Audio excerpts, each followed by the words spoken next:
వచ్చే నెల 4వ తేదీన జరగబోయే సార్వత్రిక ఎన్నికల కౌంటింగ్ సందర్భంగా ఎటువంటి విజయోత్సవాలకు అనుమతి లేదని మండపేట రూరల్ సీఐ శ్రీధర్ కుమార్ తెలిపారు.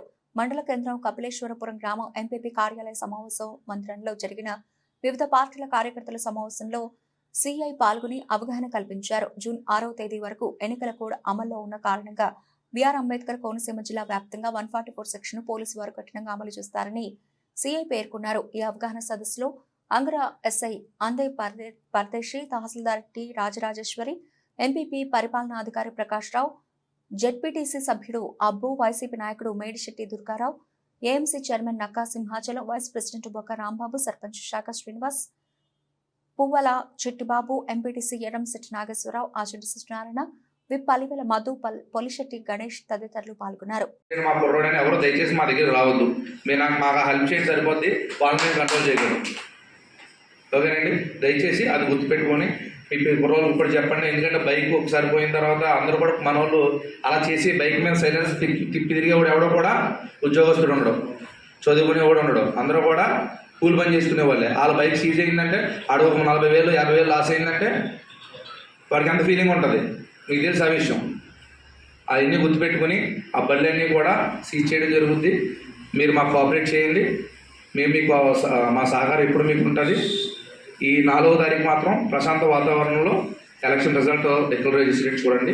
అదేవిధంగా మనకి ఎలక్షన్ కౌంటింగ్ సెంటర్కి ఎవరికి కూడా ఎటువంటి అనుమతి లేదు, except agent and candidates and pass ఇచ్చిన వాళ్ళు తప్ప బయట వ్యక్తులకి లేదు. అదంతా కూడా నో మ్యాన్ జోన్ చేస్తున్నారు. ఒకవేళ మీరు వెళ్దామనుకున్నా వెళ్ళేదారిలో ప్రతి చోట చెక్ పోస్టులు ఉంటాయి. ఆ చెక్ పోస్ట్ దగ్గర మిమ్మల్ని చెక్ చేసి మీరు అటు వెళ్తున్నారని వాళ్ళకి అనిపిస్తే కనుక ఆఫ్ చేసి దగ్గర ఉన్న పోలీస్ స్టేషన్ తీసుకెళ్ళి కూర్చోబెడతారు. సాయంత్రం వరకు కూర్చోబెట్టి 9-10 తర్వాత వదులుతారు. అది కూడా రికార్డెడ్గానే చేస్తారు. 151 సిఆర్పిసి ప్రకారం మిమ్మల్ని రికార్డెడ్గా ఎఫ్ఐఆర్ వేసి ఆ రోజంతా కూర్చోబెట్టే అధికారం పోలీసులకు ఉంది. ఆ విధంగా మిమ్మల్ని ప్రివెంటివ్ అరెస్ట్ చేస్తారు. అవన్నీ మీరు గుర్తించుకుని మీ గ్రామాల్లో మీరు ఉంటూ ఎటువంటి గొడవలకి అవాంఛనీయ సంఘటనలు జరగకుండా చూసుకుంటూ మీ కుర్రవాళ్ళని లేదా మీ కార్యకర్తలని మీరు అందరూ మీరు చెప్తే మీరు చెప్తే కన్ఫామ్గా వింటారు. మీరేంటంటే మీరు నేనెందుకు చెప్పడం అనేది కాకుండా మీ కార్యకర్తలు మీరు చెప్తే వాళ్ళు తప్పకుండా వింటారు. మీరు అలా చెప్తే వాళ్ళని మంచిగా ఎటువంటి కవింపు చర్యలకు పాల్పడకుండా చేస్తారని నేను ఆశిస్తున్నాను. థ్యాంక్ యూ అండి. దానికోసం ఏం చేశారు? మీరు చెప్తారు, ఇది వాళ్ళు అందరూ వెళ్తారు కదా, దానికి ఏం చేశారు? మనం చేసినట్టు ఎవరో కావాలని కోరుకోరు కదా.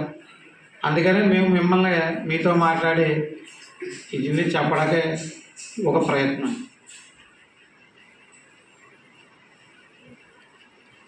నాలుగో తారీఖు ఉంది, 4 వరకు క్యాన్సిల్స్ ఉంది. 4 తర్వాత కూడా అమలు పడేసి 4వ తారీఖుకి మరి ప్రత్యేకంగా మండపేట ఒక చిన్న గది ఇచ్చాడు. అంత గది ఇచ్చినట్టు అది 14కి 10 కేబుల్స్ వచ్చినాయి.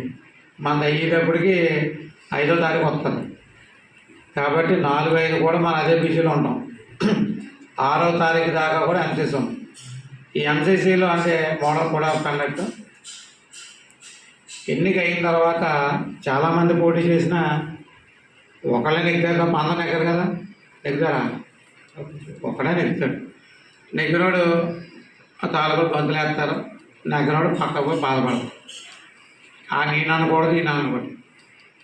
నెగ్గినోడు ఎప్పుడు శాశ్వతం కాదు, ఓడిపోయినోడు ఇప్పుడు ఓటమి శాశ్వతం కాదు.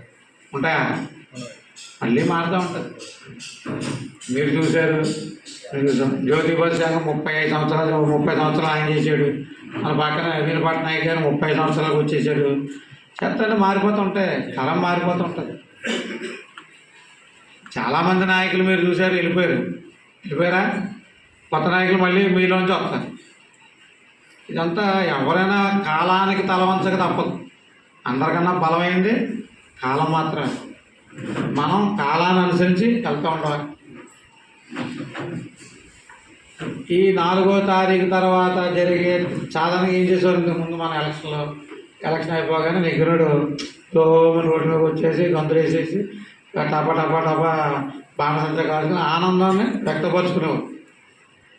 ఇప్పుడు ఎలక్షన్ కమిషన్ ఆఫ్ ఇండియా ఇచ్చిన ఉత్తర్వులు, ఇది పోలీసు వాళ్ళు ఇచ్చింది కాదండి, ఎలక్షన్ కమిషన్ ఆఫ్ ఇండియా ఉత్తర్వులు విక్టరీ ప్రొసెషన్స్ అంటే నెగ్గిన వాళ్ళ యొక్క జయయాత్ర ఎటువంటి ఏమీ లేవు క్యాన్సిల్. అలాగే బాణసంచ, మనం ఒకరు చనిపోయినా ఒక శుభకార్యానికి అశుభకార్యానికి కూడా మనం ఫైర్ క్రాకర్స్ వాడటం, బాణసంచ చేయడం అన్నది అలవాటు అయిపోయింది. ఇంతకుముందు లేవు అలాగా. చచ్చిపోతే ఏదో 1, 2 వేసేవారు. ఇప్పుడు చచ్చినా బతికినా కూడా ఓ టపటపటపడ వేసేస్తున్నాం.